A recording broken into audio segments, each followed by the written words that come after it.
السلام عليكم. النهاردة هنعمل مع بعض مربى الفراولة السريعة. يلا بينا نشوف مع بعض هنعمل ايه.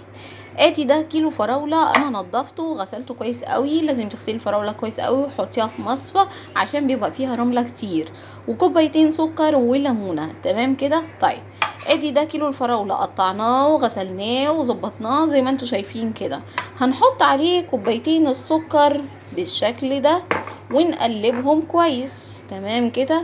ادي كوبايتين السكر ونقلب كويس ونقلبه كويس وبعدين نحطها في التلاجة. ادي خلينا نشيل الليمونة على جنب، ودلوقتي يلا بينا نقلب الفراولة. ادي اهو بعد ما حطيت عليها السكر وقلبتها. طبعا هسيبها، عايزة تعمليها في نفس اليوم سيبيها لمدة من 4 ل5 ساعات في التلاجة. طب عايزة اعملها تاني يوم، الافضل